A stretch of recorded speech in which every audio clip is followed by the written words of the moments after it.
Well, good afternoon, everybody. I wanted to quickly update everybody on a couple of issues related to seniors in the state of California, some changes at the USNS Mercy.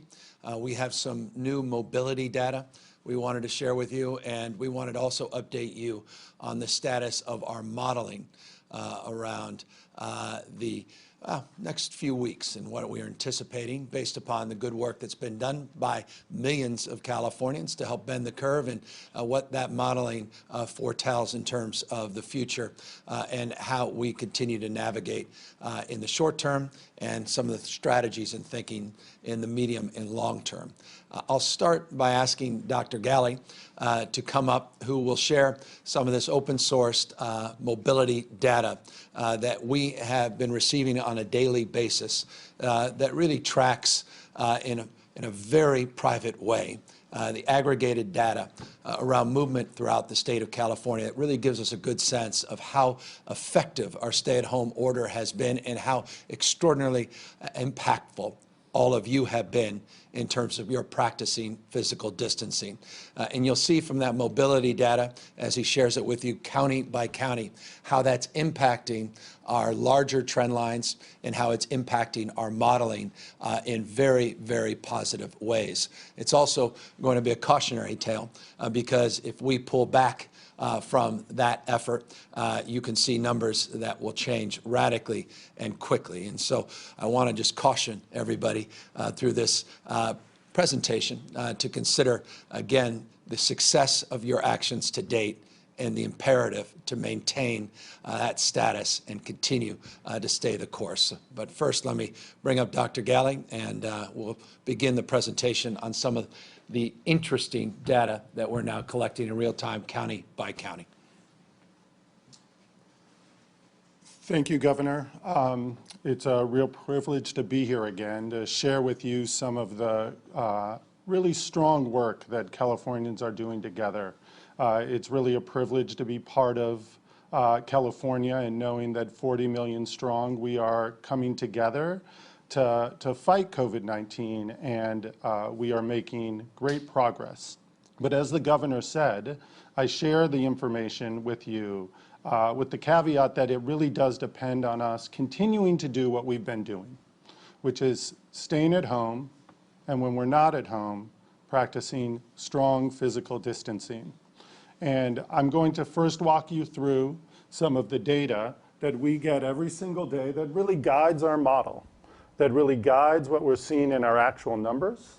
This slide here shows you each one of these is a county that you each live in, right? And they show generally the same thing. I don't want you to get bogged down by the little blips up and down, but these graphs show that movement is going down all across California. County by county, we see the similar trend line going from up top to down low as it moves to the right. And what that tells us are people are moving around less and staying at home more compared to this time in February. And the comparison is really to when we didn't have things like the stay-at-home orders, where we didn't emphasize physical distancing, and we knew people were moving around their day as they normally did. And so if we zoom in on some of this, and we move into a specific county, Sacramento, where I am at the moment, you see that over the course of weeks, here, starting at the beginning of March and looking how it compared to the end of February, we see that it was about the same.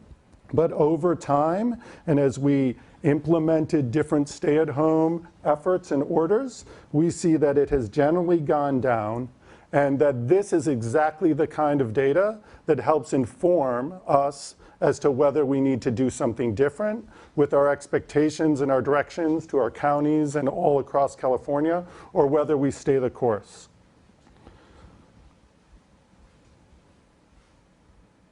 I want to show you Los Angeles, where my family is, and our biggest county in California, that you generally see the same trend line, and even some consistency here from what we're getting, that people are not just staying at home on the weekends, but even more so during the week. And these are the trends that we want to continue to see across the state that reinforces what we've been doing in how we think about the next couple of slides and what we're actually experiencing in our hospitals today.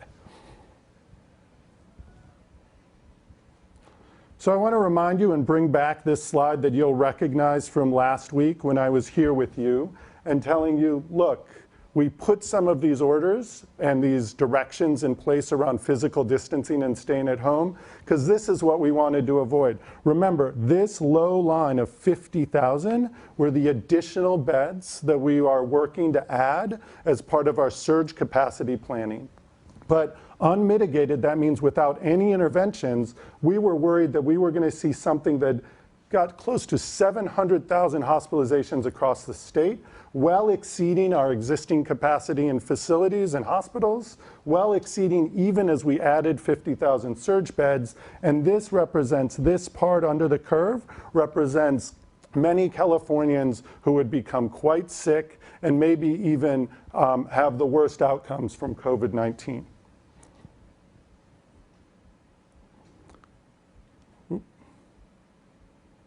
So this slide shows where we are now. And with our expected impact of the stay-at-home orders and physical distancing efforts across California, we see here on this white line, this is just the reminder from the prior slide that this is what it would have looked like if we did nothing. This area, this blue line here, is sort of the mid-range expectation of what we would have seen. And as it carries out, it would have crossed this line, this horizontal line that shows our surge capacity and what we've been working hard at the state level, at the local level, and throughout all of our hospitals to build capacity. What these dots here, and I'm going to zoom in for you, show is what we're actually experiencing. So it fits within the model because any line within this light blue shaded area fits within our model. We see that we are holding on to the bottom part of the model. That's sort of the better case scenario, what we had always hoped for, but we of course planned for something different. This is a point of pride for Californians that we've done so well with what we've been doing. But I caution you that this line could easily start to see an upward slope, not like this, but much more similar to something that rises quickly if we lose the focus on physical distancing and staying at home. I also want to remind you that we've been hearing about and reviewing many, many models from across the country, from across our state, from across the globe. And some of those models suggest that California and other parts of the country will have a peak earlier than our projection, which is sometime in the month of May or even later. What I want to show you is on this,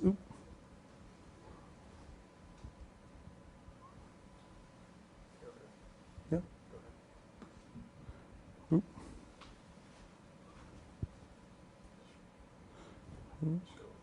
Yeah. So down, sorry, we'll get it right. Here at the bottom part of this, the very beginning where we have our actual data, it was tracking almost identical and on the line that we were planning around. Here, as we get further out, we actually see a trend of even better improvement in the number of hospitalizations that we have in California, and that this is actually signaling to us that our peak may not end up being as high as we actually planned around and expected, and that the difference between what we're seeing today in our hospitals may not be that much different than where we are going to peak in the many weeks to come. So what that tells us is that if we continue doing the wonderful things that Californians have banded together to do, that we may actually continue on this trend and avoid a higher sloped line that we have been planning around. But I want to remind you that it is contingent on us continuing to do what we have been doing very well across California. This is an important weekend to many families, that being home over this coming weekend is of vital importance for all of us. It's a way to protect our communities, protect our neighbors, and protect our families. And I also want to caution that what this data does depend on as well is that we continue to be focused on some of our communities or institutions, skilled nursing facilities as an example, where we know that if we do not continue to be vigilant and focused on protecting the residents and the staff in those institutions, that we may actually see a upward tick in this curve.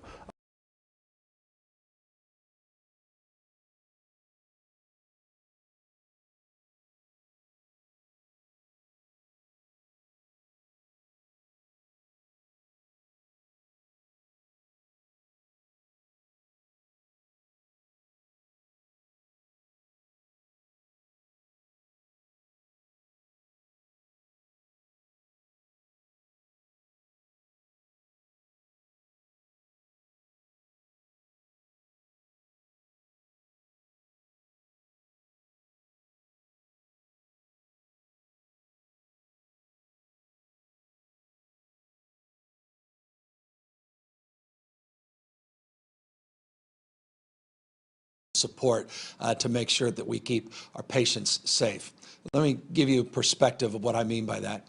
We have 1,224 skilled nursing facilities in the state of California. 1,224, what others refer to as nursing homes in the state. We currently have 191 facilities that we're monitoring because we have patients and staff that have come with the infection, that are tested positive for COVID-19. That represents 1,266 individuals in those 1,224 facilities. So that's a focused area of this administration, of course, of Dr. Galley's work. But that is not the entire picture. Skilled nursing facilities, these nursing homes are one part of the overall strategy to take care of our seniors and adults in the state of California. There's an additional 7,461 facilities that we also license through the Department of Social Services. These are those small homes, mostly Medi-Cal patients, all throughout the state of California. There's a census capacity just in those homes of upwards of 188,000 individuals that are currently licensed to be supported throughout that network that exists in every part of the state of California. We currently are monitoring 94 facilities in that portfolio, of which 370 individuals, patients, and staff are currently infected. Now, you may consider those numbers and say, well, that sounds relatively modest. You've got hundreds of thousands of patients throughout the entire system. There's 1,266 patients and staff in the SNF system and just 370 in that larger system. But that doesn't give you the entire picture. There have been some appropriate headlines about certain areas in the state of California and specific facilities that have become hotspots, where we have seen a disproportionate number of people have contracted the disease, a number of people that have tragically passed away. And so what we have done, in addition to broadening those supports over the last number of weeks, is we've put out specific new guidelines and strategies that have been backed up by what I would refer to as SWAT teams, individuals, infectious control professionals that are working with the CDC and others to saturate those areas of concern and focus. A few weeks back, I highlighted the concerns we had down in San Bernardino County as one specific example. There are a number of other counties that we're monitoring as well by providing more technical support. We have also trained 600 nurses that were supporting the regulatory system and now are focusing more on technical guidance and not just broader regulatory support of the entire delivery system. And so we've basically put more personnel, more technical assistance, focusing on infectious disease control and really doing what we can to decompress that entire system. What I mean by that is when someone is tested positive or a cohort of patients in these facilities and or staff test positive, that we can quickly identify those individuals, isolate, quarantine, and ultimately trace and track the pattern of the infection. Clearly, there have been some examples where patients have been sent to different hospitals. That is not a recommendation unless they're in acute care needs. These hospitals, for many of our seniors, have their own challenges as it relates to infection. And so what we have now is a different strategy and different protocol where we've identified facilities that we now can place individuals that have either been exposed or have tested positive for COVID-19, and that includes the USNS Mercy. Just today, working with the Navy, we were very pleased, and I want to thank the President and his entire team for affording us the opportunity to utilize the USNS Mercy differently and specific to the challenges within our nursing facilities and nursing homes. They are affording us the opportunity to prioritize that population by using the incredible asset that the Mercy provides us. This will help decompress the system. These will be for non-COVID positive patients. I want to make that clear, but nonetheless will allow us to concentrate those that are positive and, again, decompress those that are not into these other sites. In addition to that, we have identified 7 specific sites that allow us hundreds and hundreds of beds that will further that cause outside of the USNS Mercy. But I just giving you an overall sense of the seriousness to which we place our efforts and focus on protecting our most vulnerable, our seniors in the state of California, and protecting this remarkable system that has been built up over the course of years. As some of you who have followed the state of California and some of our efforts, this is one of the top priorities for this state, and that is preparing for what some have referred to as the golden wave in the state of California. This state has a disproportionate number of aging and graying individuals, and we have a unique responsibility to take care of them and take care of their caregivers. We put together a master plan for aging, an incredible task force, including a subset of that with former First Lady Maria Shriver to focus on dementia care and Alzheimer's care. They have reports that will be coming out very shortly guiding our larger efforts, and that is encouraging. But beyond that, we have to obviously address situationally on dealing with the needs of those that are dealing with the unique challenges of COVID-19. And so I just want folks to know we have some short-term strategies, but we also have a longer-term vision that is being prepared and advanced at the same time. I want to just also make a point, and that is we, again, not only have individual patients that have tested positive, but as I said, staff. And to that end, I want folks to know what we're doing for our staff. We are doing more as it relates to accommodations.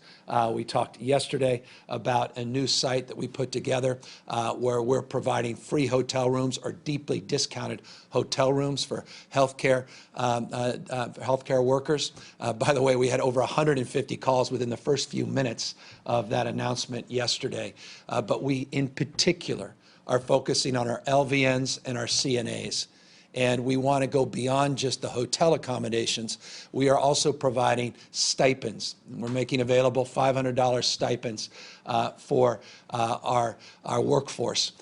Many that are struggling, again, to feel comfortable or confident going home, even to take care of their own families because they feel like they can infect their families. Many staying not just in hotel rooms on their own dime, though no longer, but also many that feel like they have no other place to go but in their car where they're spending the nights. And so this is part of that Facebook money, the $25 million that Mark Zuckerberg announced, and we are really honing in on focusing those dollars specifically to the LVN and the CNA population to really help support them. They're the backbone of our nursing facilities. And these are not the most highly compensated, but they are among the most highly competent of our workforce. And they deserve enormous amount of gratitude, but also support at this critical time. In addition to that, we are making calls in an unprecedented way. When I say we have hundreds of people, it's not an exaggeration. 15 field offices every single day are calling every single nursing facility in the state of California. Let me give you a proof point. Quite literally this morning, I was handed the information that they had conversations with 1,030 skilled nursing facilities, two-way conversations just yesterday, and they're making the calls for those that haven't returned those phone calls. And they're not just checking calls. They're not just asking how many positive patients or staff members. It's about support, what you need, including the creation, not only, as I said, of this task force, or rather this specialty SWAT team, but also temporary staffing agencies that we are now engaged with to help with the crisis of staff that are not able to come to work because they feel they've been exposed or have tested positive for COVID-19. We've read some headlines about that. We've got now these temporary staffing agencies that can help support those efforts, and we don't want to react to that. These phone calls allow us to be proactive and anticipate those staffing needs in real time. We've also developed new partnerships with our hospitals, again, in the SNF area, in these nursing homes. These already have strong linkages to our hospital system, but we have strengthened them even further in terms of making sure we're doing more televisits and more on-site visits, working with our partners in our hospital system as well. So forgive me for being long-winded, but this is a point of passion, as it should be for all of us, to care for our elderly, care for the people that literally raised us and took care of us. This is the greatest generation. This is a generation that not only won wars, but built the world's largest and most vibrant middle class that we need to protect, and we need to be there for them at their time of need. And so that's an update. Very good news with the Mercy. Very proud of the team and their incredible work as it relates to reaching out to these facilities. One positive is too much, and certainly these hot spots of concentration are points of concern, but also, again, points of emphasis in terms of how we're responding and how we're approaching. I want to make one additional point, then update you on our daily briefing and numbers, and then, of course, bring back Dr. Galley to talk more about the modeling. I imagine there'll be more questions about that and potentially more questions about our efforts for our seniors. But here's some really good news. In addition to the USNS Mercy now taking seniors on board and helping us decompress our nursing homes in the state of California, we also got word with our partners at FEMA, and I cannot speak highly enough of Pete Gaynor and Bob Fenton, his regional director, Gaynor, the acting director of FEMA, first in the nation. And I always am proud to say that. We were inspired by the work of Kat Taylor and the Currys, Steph Curry and his wife, in Oakland, California. A few days ago, got attention, deservedly got attention for trying to do two things at once: meet the needs of seniors, but also address the crisis with our restaurants that are struggling, so many that have closed, and the unemployment and the economic impact that has created. They inspired a conversation with FEMA that leads to this announcement today. FEMA is going to help support the delivery of significantly greater number of meals for our seniors that are isolated at home. And why is that important? Because Meals on Wheels alone can't do what is required to protect and meet the needs of our seniors.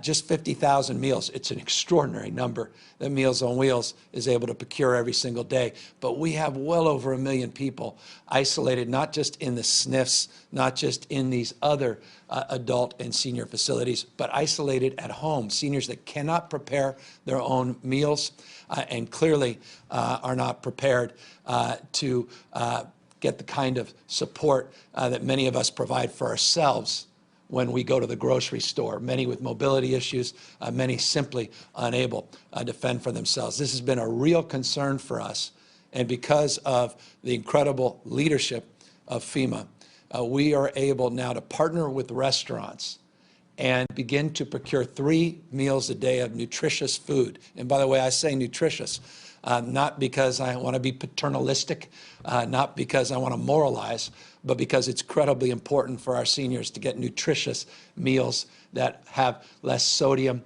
sugar, and the like. And so we have guidelines and we'll help support our restaurant workers to deliver 3 meals a day to exponentially expand our capacity to meet the needs of our seniors all throughout the state of California, inspired by the Currys.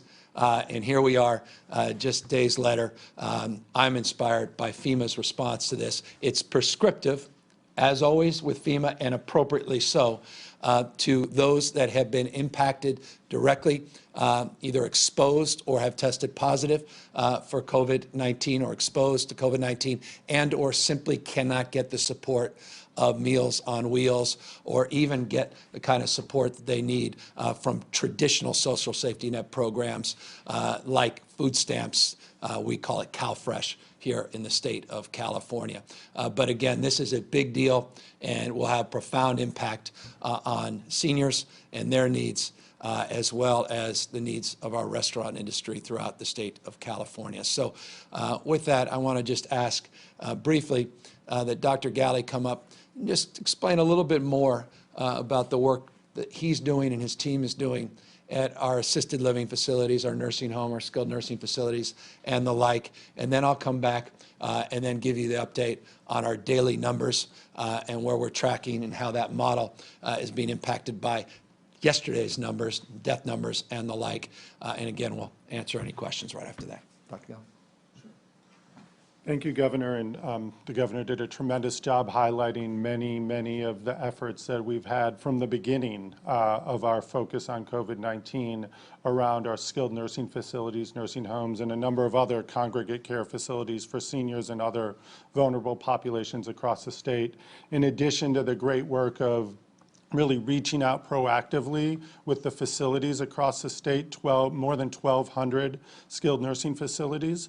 We also are committed to providing essential parts of PPE so that the staff who come into those facilities each day can feel protected, both themselves and that they don't spread infection to residents of those facilities. And in addition, there is a focus with our testing task force that we prioritize bringing tests to skilled nursing facilities so that we can identify people with symptoms who might be COVID positive early, make sure that we take care of those individuals in a compassionate but immediate way, as well as testing others before maybe they have symptoms so that we can take care of them well.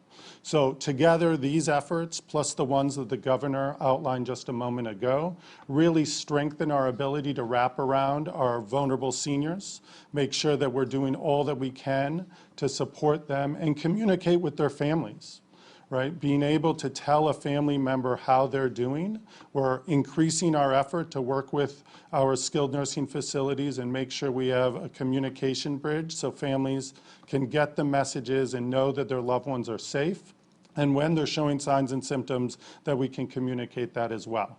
We understand that this is a hard time for families that want to be able to reach out regularly and visit loved ones, and the fact that that hasn't been happening for weeks is distressing to many, and we want to make sure that we increase communication so families are not in the dark on what's happening. So together, all of these efforts, we hope and believe, will help us galvanize our focus around skilled nursing facilities, and as I mentioned when I was discussing the model, county by county, number of these facilities, and we are watching them closely because we believe even as communities do great work on social distancing and staying at home, that the vulnerability of the residents in these facilities is a top priority for California, not only to protect them, but also to ensure that the hospitals don't have more patients that they need than they can handle at this critical time.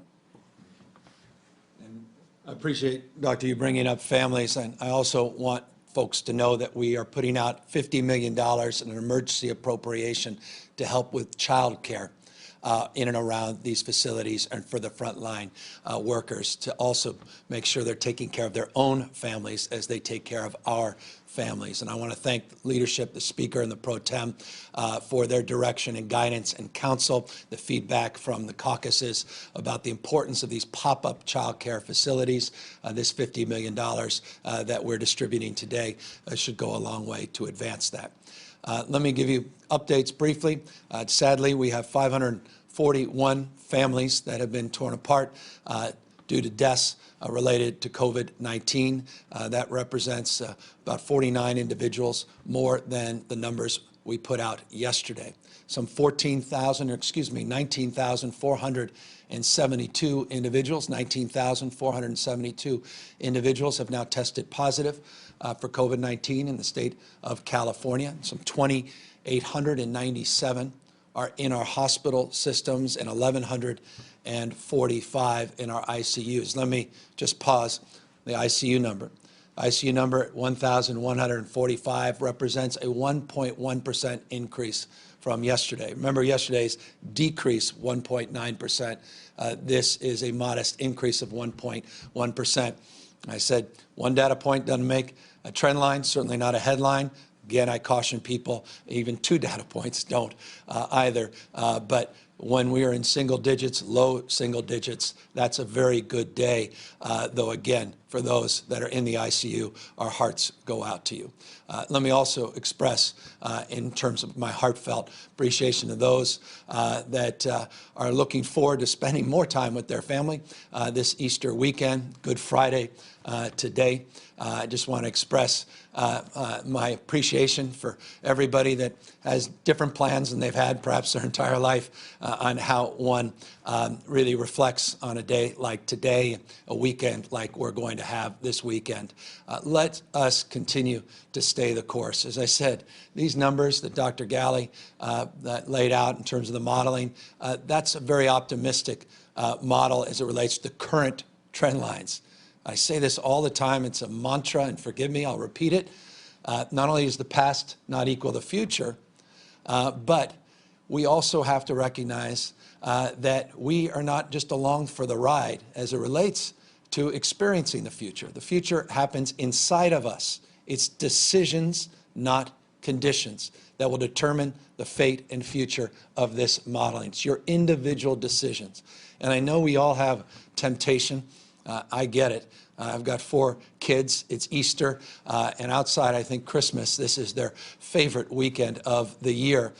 It is also one of the most anxiety-inducing as a parent because, like Halloween, there's some side effects to the kind of things that we provide and make available on Easter Sunday to our children. That said, I know all of us are developing some anxiety and cabin fever and want to get out. The weather is improving throughout the state of California. Let's continue to hold the line, and let's just do this together. Give us a few more weeks to see where these trend lines go, and then we'll be talking a lot more. And I imagine there may be a question or two. I just want to caution you before you ask the question, well, what does this mean in terms of when we can go back to some semblance of normalcy?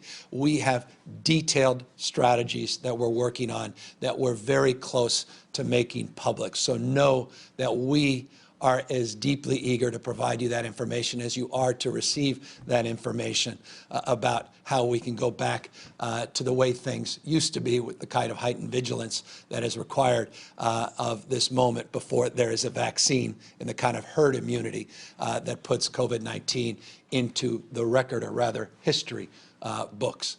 But nonetheless, that will be fundamentally determined on the basis of your individual behavior.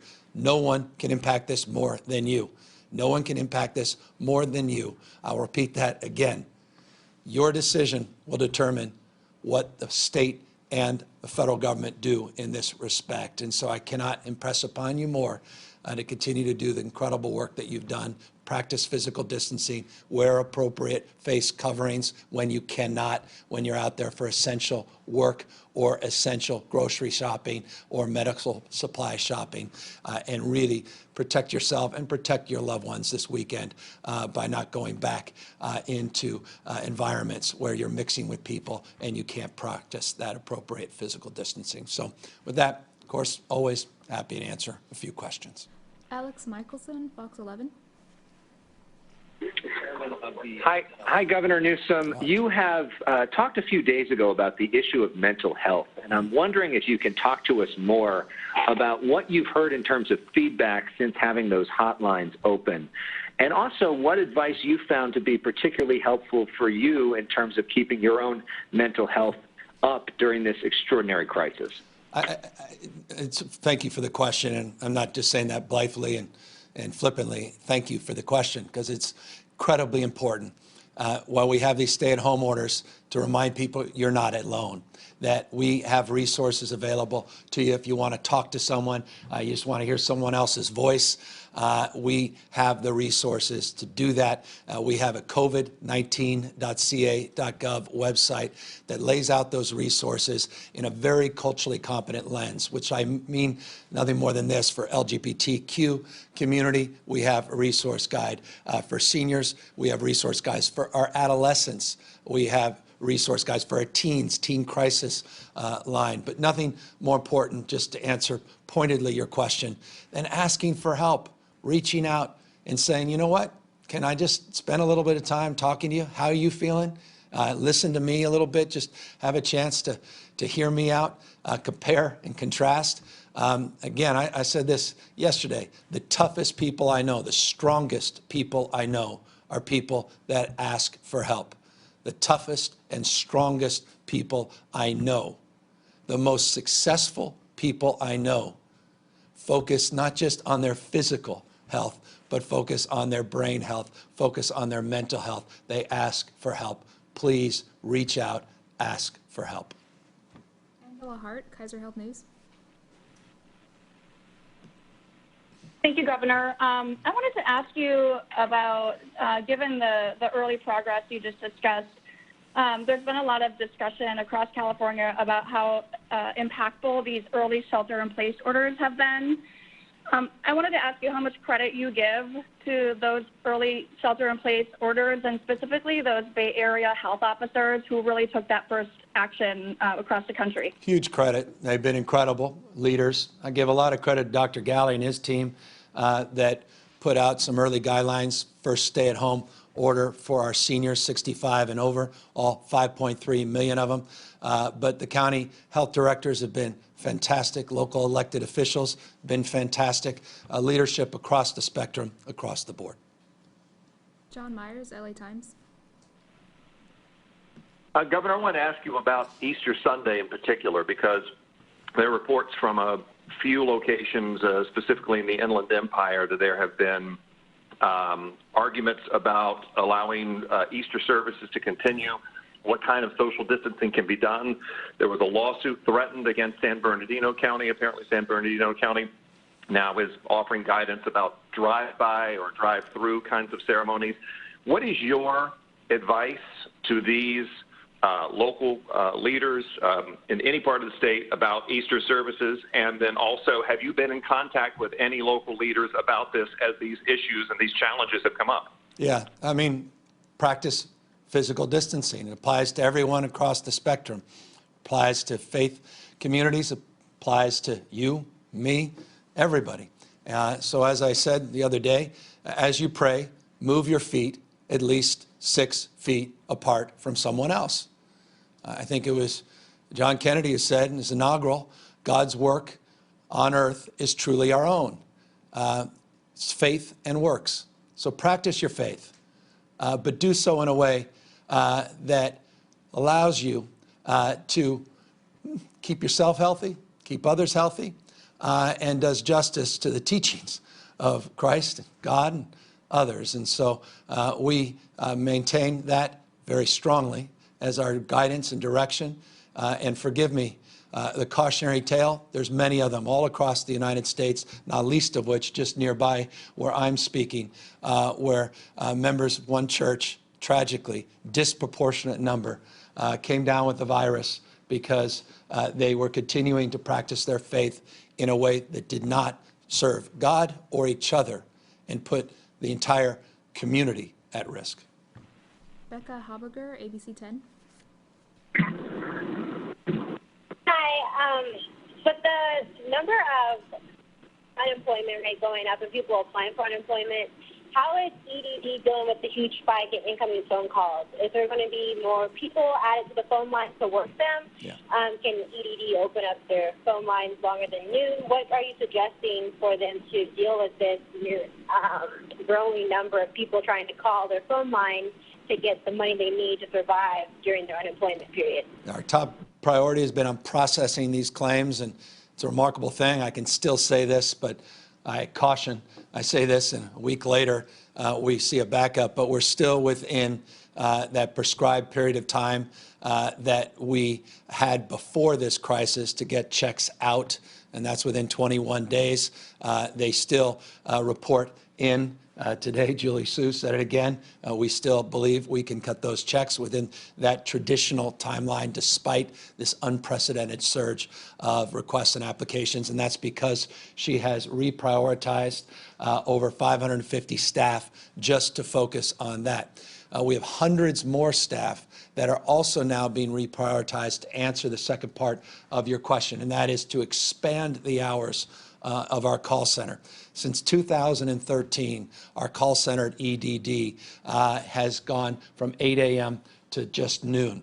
We're now expanding those hours. I have directed her to do at least till 5 o'clock, 8 to 5, but we believe we have the capacity to go even further. Until further notice, we at least have the new expanded hours happening very shortly. Hundreds of additional personnel are being redeployed to make that happen. Also want to remind you and others that the $600, there's been a lot of questions about this, the $600 federal checks, that 4 months of additional support from the federal government on unemployment insurance, we are able to distribute those checks starting on Easter Sunday. So those first checks will start going out in addition to what you're entitled to under California's unemployment claims. And I'll remind people that those claims, depending on your income, are as low as $40, as high as $450 a week, plus the capacity to earn an additional, or at least receive an additional $600 because of that last stimulus in the federal government. And that's just for 4 months.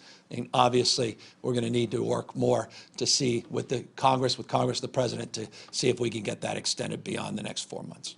Ashley Zavala, Cron 4. Hey, Governor, I imagine being at the State Operations Center, this is in the back of your mind always because you're typically there for a natural disaster or the power shutoffs recently in the fall.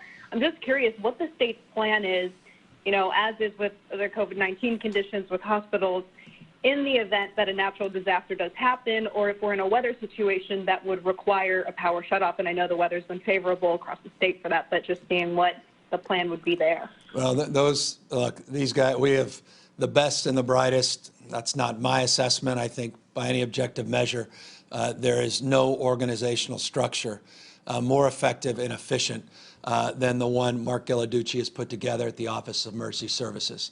These guys have been at the issue of mutual aid at scale, unlike any other state in America, unlike perhaps just a few other nations. The fires in 2015 and 18, 19, and obviously the complications related to PSPS and these power shutoffs just last year.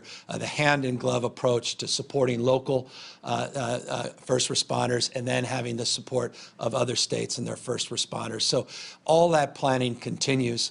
That's part of our daily brief and update, not just on COVID-19, but all of those plans. I mentioned yesterday, may not have been picked up by many individuals, that we have National Guard men and women focusing now on vegetation management and forest management in anticipation of this fire season. So we are deeply, trust me, I am very focused on the upcoming fire season. So is our entire team. And as you know, the last few years, we've been able to significantly increase the total amount of assets, not just the human assets as it relates to firefighting capacity, but new suppression technologies, and that's the ability to get new radar and LIDAR support, satellite support from the federal government, additional suppression through the procurement of new technology, these new C-130s that are finally starting to come in, these new helicopters that are coming in that ultimately will allow us nighttime suppression capacity, all those new cameras that we put in place all throughout the state of California. And remember, forgive me for extending a response to your important question. Remember that all the work we did with PG&E in this bankruptcy was predicated on completely reimagining a safety-first culture. And all of that work was predicated on prescriptive responsibilities that PG&E has to substantially increase their public safety efforts and do so before June 30th, if indeed they are going to emerge from bankruptcy. All of those things we are monitoring through the Public Utilities Commission. We will hold them to account, and we will hold ourselves to accountable to do what we do every year at this time, and that is to prepare for all hazard response. That includes not just fires, floods, but yes, earthquakes. Kathleen Ronayne, AP. Hi, Governor. 2 questions for you. So first of all, Apple and Google today have announced a joint effort to help public health officials contain the virus by using, Bluetooth technology so that people can know if they have been in the vicinity of someone that is positive for coronavirus. We're already using some mobility data that I believe comes from cell phones. Do we have plans to use these new digital contract tracing tools as a means of, deciding who can go back to work? And then the second question would be, you talked a little bit today about how our situation is improving in the state, obviously with caveats. But if this trend continues, when does the planning begin for a gradual reopening of things? As I said in my opening comments, I anticipated that question, the latter part of your question, and know that we are putting together detailed plans to architect what that looks like. And those will be made public very, very soon. Just know that work is being done, but work continues to need to be done by you and others to allow that work to be meaningful, meaning this is all predicated on individual behavior, continuing to bend that curve, mitigating this peak and the acuity of a peak, and making sure that we reduce the transmission of the virus, which goes to the first part of your question. Not only are we well aware of the announcement that came today, already we have engaged those companies. We were on the phone just this morning, for example, with Apple specifically on that tracing technology. So the answer is yes, and we look forward to continuing to build that capacity and partnership, and that is also part of the planning exercise as we see some light and we see a future where we're not all permanently in this current state stay-at-home order. Elizabeth Aguilera, Cal Matters. Hi, Governor. I also have a 2-part question for you.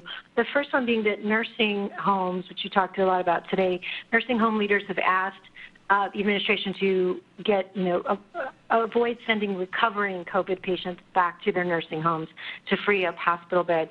So can you explain a little bit what your plan is related to what you talked about today to open recovery centers or designate certain nursing facilities, to protect the other residents in those homes who have not tested positive? And then secondly, if there's any information you have regarding once you have bodies, cadavers, do they carry the virus, and is that changing how bodies are dealt with, or guidance for funeral homes who are then in charge of working with families?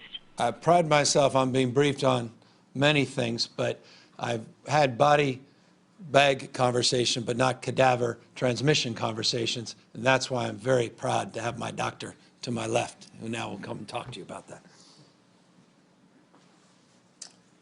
So it's a great question, and I think one that we don't have an answer to yet. We are obviously working to make sure that any deceased bodies can be appropriately handled, so we don't have bodies at hospitals longer than we need, or typically, that they can move to morgues and families can have the appropriate or typical ceremonies to celebrate and honor those who have passed away. We know that this is a very important issue.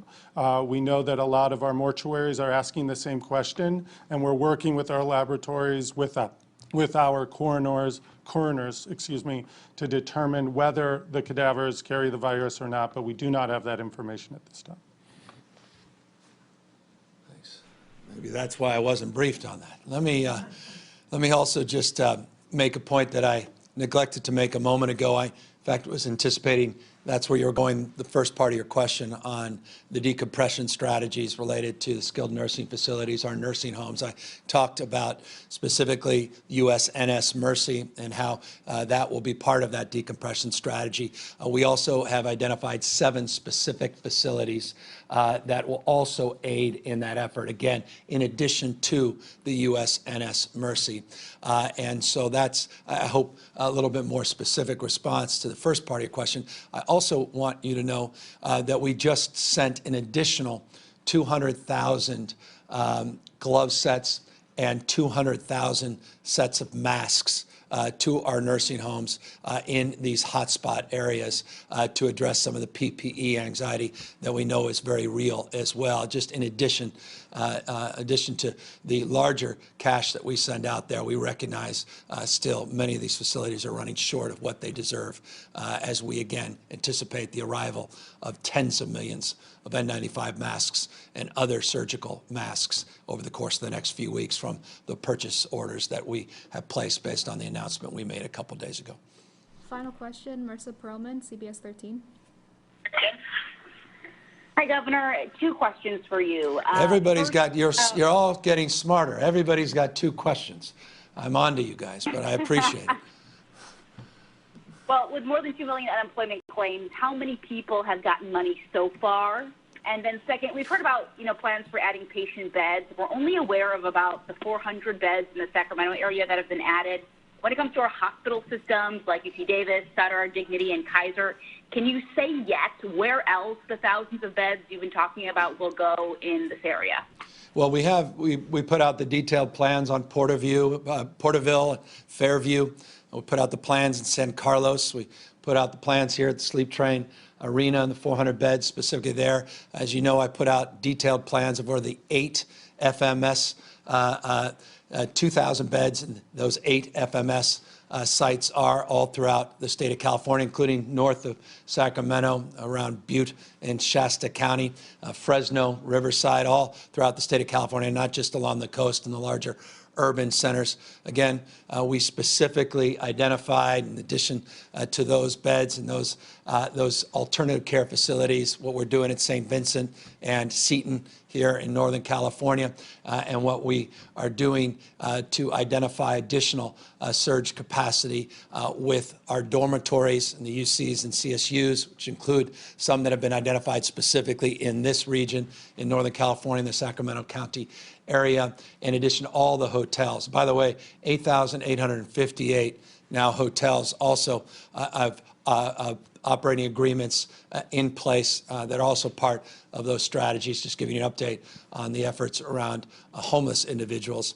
So all of that is part of the portfolio, but I'm happy to provide you that in more detail and also provide you the first part of your question, the answer on how many of the 2.5 plus million, now 2.5 plus million unemployment insurance claims that have been done just since March 12th, how many checks have been cut. I'll make sure a member of our team gets back to you on that as well. Let me just continue to remind all of you to practice physical distancing, to continue to do the extraordinary work you have done. We collectively as a state yes, forgive me, meet this moment.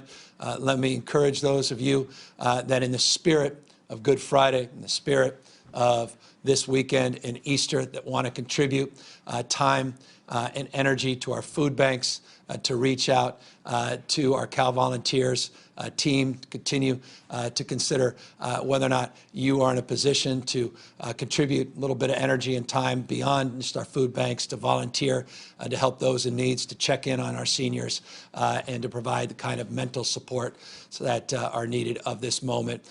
We have all those websites up, but none more important than just remembering this one, COVID-19.ca.gov. Take care, everybody, and happy Easter.